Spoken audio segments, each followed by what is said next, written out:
Okay, so in John's Gospel, Jesus goes directly from Ephraim to Bethany without any mention of Jericho. From there, in John 12:12, the next day the great crowd that had come for the festival heard that Jesus was on his way to Jerusalem, and they took palm branches and went out to meet him, shouting, "Hosanna, blessed is he who comes in the name of the Lord, blessed is the King of Israel." So here, something is funny. Jesus found a young donkey and sat on it. And moreover, it says, "Do not be afraid, daughter Zion. See, your king is coming, seated on a donkey's colt." So this is how I kind of picture this scene. Jesus Barabbas sitting on a young donkey, on a donkey's colt. As you can see, the colt isn't going anywhere. It's just uh, pretty much flattened by the weight of Jesus. And at first, his disciples did not understand all this. Uh, Only after Jesus was glorified did they realize that these things had been written about him and that these things had been done to him. So, right now, they did not realize that this was being done to him. That And I think what's interesting here is what has been done to whom. Probably what has been done to this poor colt down here that it's being sat on. The actual text from as it is written is not seated on a donkey's colt, but rather it contains two. It has lowly and riding on a donkey, on a colt the foal of a donkey. Now, in other Gospels, for instance, in Matthew 21, Jesus doesn't just randomly walk up and sit on a colt.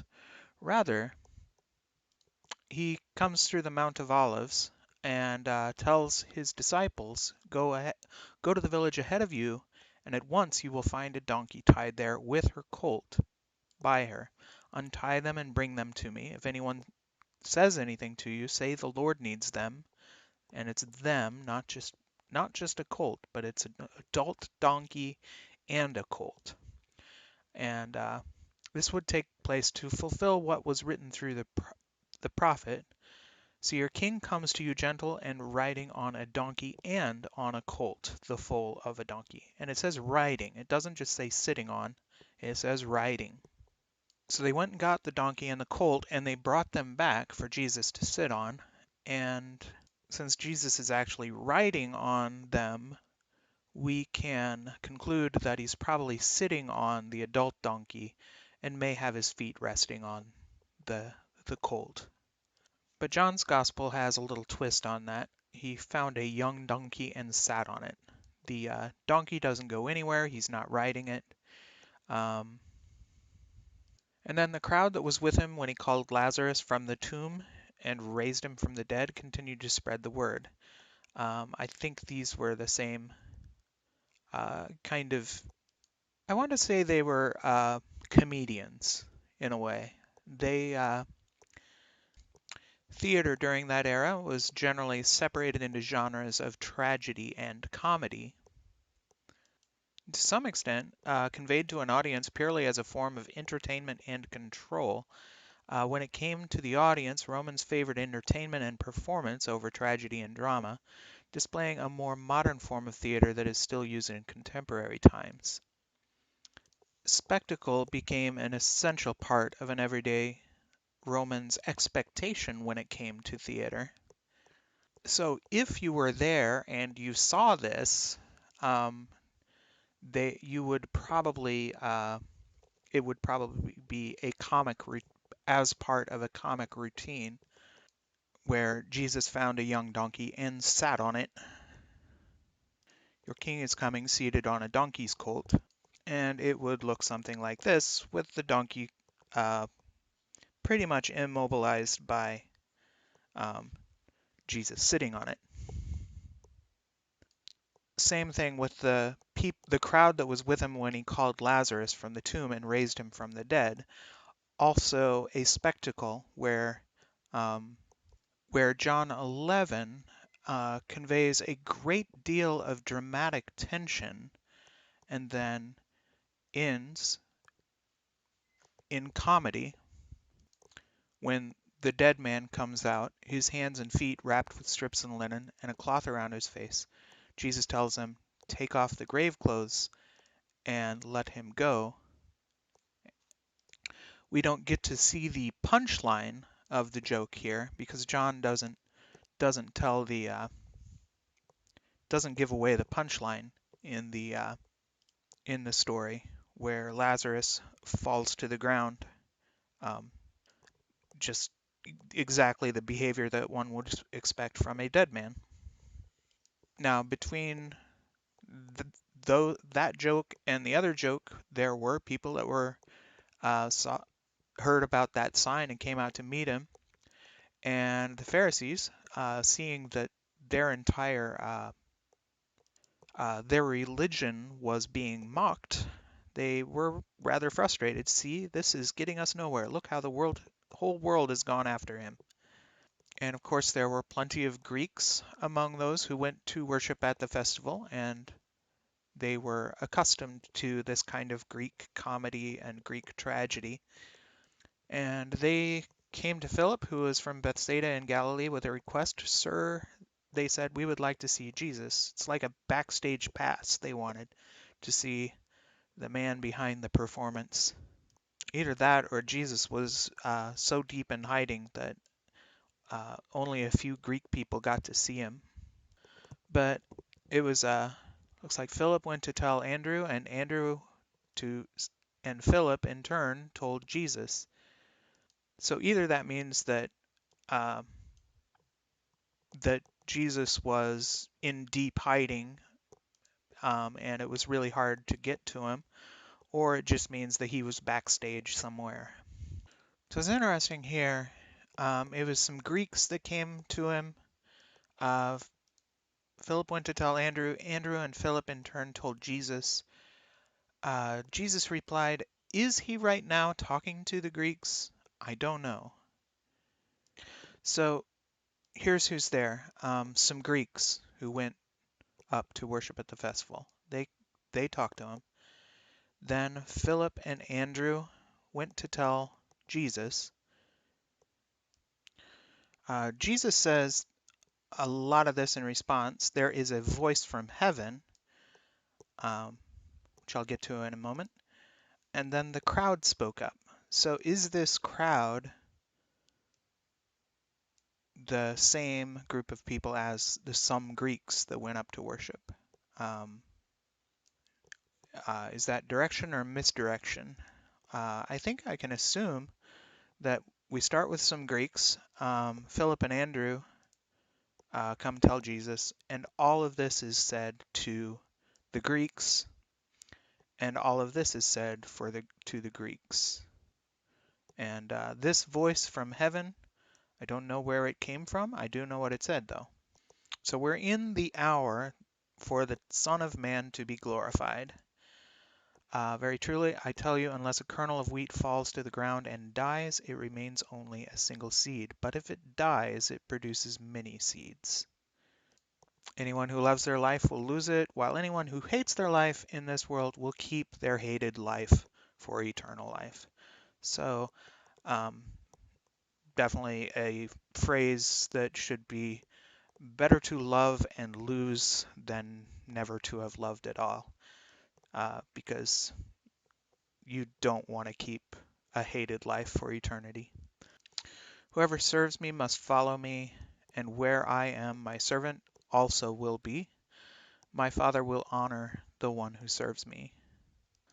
And so this seems like that might mean we are in the midst of another my father riddle, because now he's said my father, and I haven't quite worked out. I don't have, so I might venture an opinion as to the solution of a My Father riddle eventually, but for now I'm just kind of reading through it. It says, "Now my soul is troubled, and what shall I say?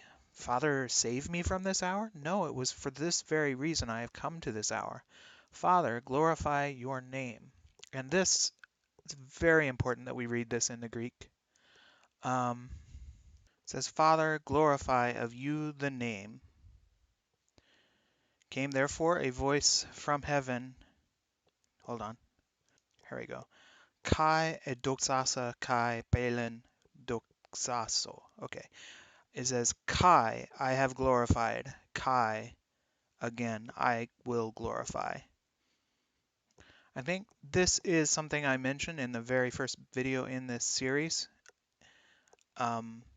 This idea that the name mentioned in the very first chapter of John, the name that was with God in the beginning was actually Kai. So this is Kai, I have glorified. Kai, again, I will glorify. Jesus said, okay, then a voice said to them, "And I have glorified, and I will glorify again." The crowd that was there and heard it said it had thundered. Others said an angel had spoken to him. So this kind of suggests that some people didn't hear the voice and others did hear the voice.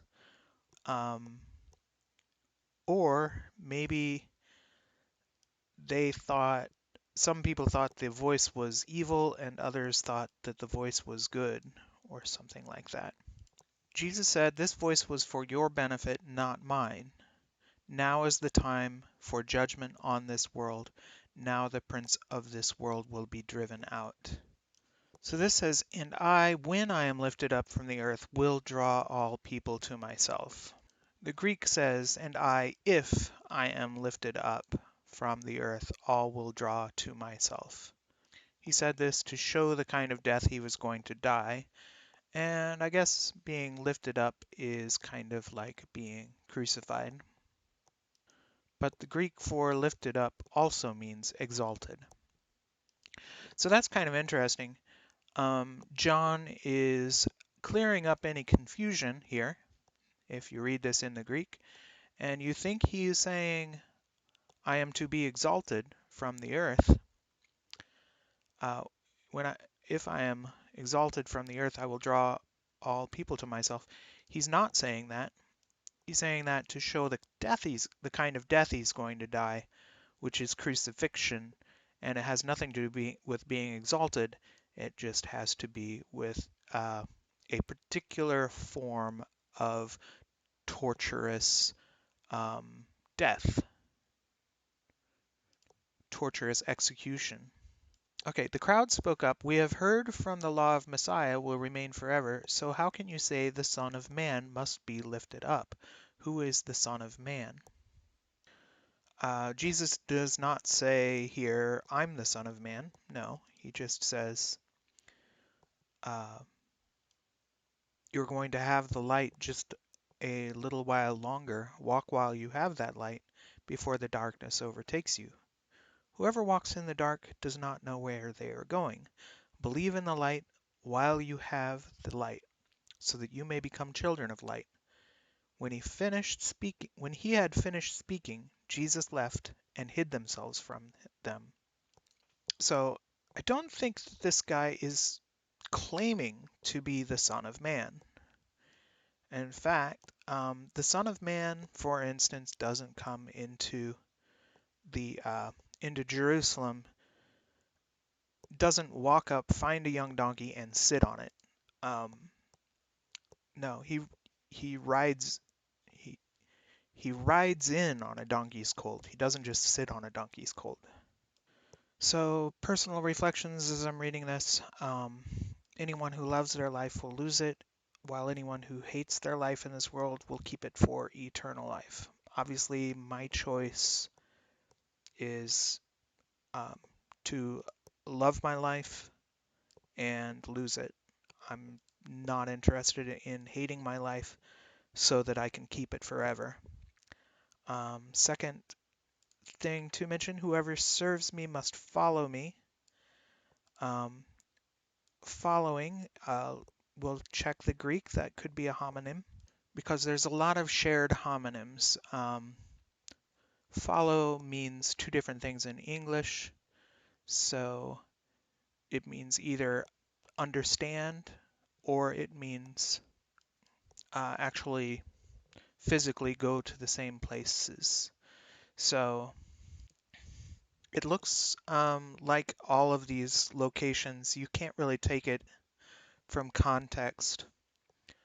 Um, well, taking up his cross and follow me uh, usually is taken to be allegorical, but rarely is it used to mean understand. It's more about uh, just trying to put aside your worries and kind of claim a faith in some claim a faith in Jesus. So I'm taking follow me to mean trying to understand, and where I am trying to understand what he means. And when he says, Father, glorify your name, and I have glorified, and I will glorify again. And thought of another interpretation of this particular statement. Anyone who loves their life will lose it, while anyone who hates their life in this world will keep it for eternal life. Um, a lot of people who have created many of the advancements, technological advancement and sociological advancements, any improvement in the life of everyone, had did so in part because they hated something about their life. Remember, in Genesis 3, uh, God cursed the woman, saying, I will make your pains in childbearing very severe. With painful labor you will give birth to children, and your desire will be for your husband, and he will rule over you. Well, some things have been done at least to reduce the pains of child labor. Also, for the man, cursed is the ground because of you. Through painful toil, you will eat your food from it all the days of your life. We've developed some techniques of agriculture to simplify that. So there's less thorns and thistles, and maybe a little less sweat of our brow. Anyway, the people that worked to improve those parts of life hated something about the way life was. The only thing is they didn't keep the part of their hated life. They changed things and made the world better for everyone. Anyway, I haven't quite worked out the solution to this my father riddle, if it is a my father riddle, or if it's supposed to be an actual quote from Barabbas. It occurred to me that it might be time. If your father is time, whoever serves time must follow time. That's not a particularly good. Time is the reason that you have come to this hour. Actually, I think that's a pretty weak answer, though. I don't think it fits in with a lot of the other details of this chapter. If you look back to Genesis 1, basically the first thing that appears after the word and is the earth. So how does that work? Whoever serves the earth must follow the earth, and where the earth is, the earth servant will also be. My Father will honor the one who serves the earth. My Father is and, or maybe it's the heavens and the earth. My Father is the heavens will honor the one who serves the earth. Now my soul is troubled, and what shall I say? Heavens, save me from the earth? No, it was for this reason that the earth came to this hour. Heavens, glorify your name. Then a voice came from heaven. I have glorified it, and will glorify again. And I have glorified, and I will glorify again. The crowd that was there and heard it said it had thundered. Others said an angel had spoken to him. Jesus said, this voice was for your benefit, not mine, because he's playing the role of the earth. Now is the time for judgment on this world. Speaking of himself. Now the prince of this world will be driven out. That's his own soul.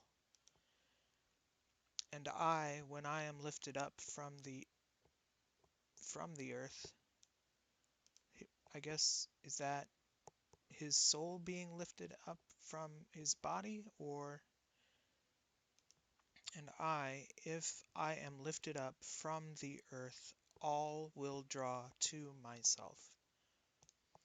If earth is separated from earth, it will draw back together. And earth, when earth is lifted up from the earth, will draw. It doesn't say all people, it just says draw all to earth, draw all to myself. The crowd spoke up, we have heard from the law that the Messiah will remain forever. So how can you say the Son of Man must be lifted up? Who is this Son of Man? And he says, you are going to have the light. That would be the light of life that is all in all sons of men. Just a little while longer. It means all people are mortal. Walk while you have the light, before darkness overtakes you. Whoever walks in the dark does not know where they are going, like dead people. Believe in the light, believe in yourselves while you have the light, so that you may become children of light. When he finished speaking, Jesus left and hid themselves from them. Okay, that feels pretty good, working through that with the idea in mind that earth might be earth. It's either and earth or heaven and earth, because Genesis 1:1, well, I guess God created the heavens, and then and the earth. Of course, one should be careful when reading this not to think that it means walking in fire while you have fire, because you don't really want to become children of fire, which would be ashes. Ideally, you want to maintain the light of life for a little while and maintain and walk in the light of life before darkness overtakes you. Okay, so I like the idea that this is earth because we've already used fire. So we can have two elements in place. If this is earth and we've already had fire, we might look for wind and water